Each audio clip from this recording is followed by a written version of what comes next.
Auzu billahi mineşşeytanirracim. Bismillahirrahmanirrahim. Assalamu alaikum Tatyo Bacho. Az paro ise yazı fifth EVS para experiment with water.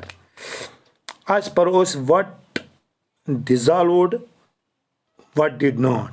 Kuz gais abas maz hal, kuz gais na hal. Ken. On Sunday, Ayush's cousin brother Hamid come to her house to play. Tapa on Sunday, Atvar do Ayush's brother Ayush's boy Hamid come to her house south Timson's makansman to play Tims do begin that. As soon as he come, yel saw, he asked his auntie Timon Pani Pechi to make a favorite a sweet dish. Zabana mekhotar ak mute pasandid dish many khatar. Ami said, Ami Munas, let me come back with the wapsin from the market, then I will make babana pat, then I will make some for you babana chine khatar ke. Why do not you help me? Take 2 glass of water, glass and put a bowl of sugar or betraus sugarich go khandich ak bawla and it at mans mix it dissolve igais at mans hal. Hamid thought, Hamid soch, let me finish this work very fast, me pa jaldi ye kaam khatam karen, then I will watch TV. Bogush pat TV. Suggest some ways to Hamid for quickly to dissolve sugar. I am taking suggestion di ke yem sat ye jaldi atmans gachi hal. Do this experiment, kariu ye experiment. Make group of 4 friends to banayuk 4 dost group ak. For the experiment in tajrub khatar you will need 4 or 5 glasses. Taigas no 4 ya 5 glass asin or bowls ya bowl or spoons ya chamche of water and then think listen in the table padvuchu ye table is ban kancho.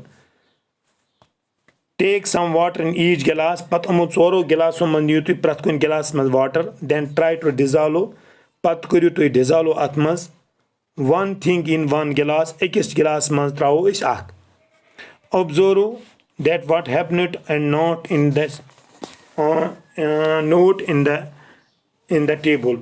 To wuchu kya gas ati to kuru you change ek yiman to kuru you note kya gas ati. Masalan asmo ak ekis you see choice years glass tau is now salt, big tau now soil, big tau now chalk powder, big tau now spoon milk spoon milk big tau is now oil. We say I said a glass on atmas twice khand.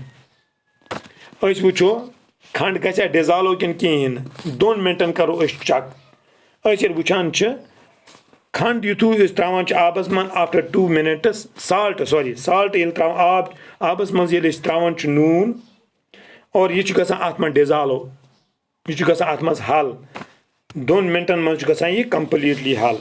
Yel is soil trawan ch miz trawan ch a biggest glass man ये छन गसा हाल की ये छन आसे रला के बल्कि छि बोन गसा जिम ताल रोजा गिलास ताल पाची चाक पाउडर त्रावा ये छन आत्मज डिसॉल्व गसन की ये छि गसा आसे ये छि कंप्लीटली सेटल डाउन इन ये छि कंप्लीटली बोन गसा आसे रोजा छ आत्मज गिलास ताल पत्रावा छि 1 स्पून ऑफ मिल्क अश त्रावा 1 चमच दूध कातमज आबस मंज आब गिलास मंज ये गसान 2 मिनटन मज कंप्लीट अत मज क्या ये रलान अत सत्रान ऑयल तील अत मज और तील अत मज डिसॉल्व गसान की बल्कि तील फ्लोट गसान सरफेस ऑफ वाटर आब पेट गसान यह फ्लोट वो तोर अम नश फिक्र ये कि युस चीज डिसॉल्व गसान सह कुछ तल बेवान सह कुछ और use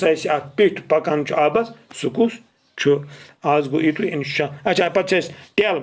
Could you see that the salt after it dissolve in water? If no, why?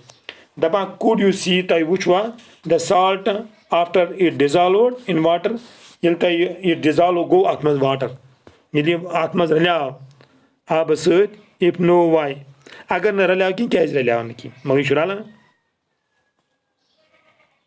No. Because salt should dissolve completely in water.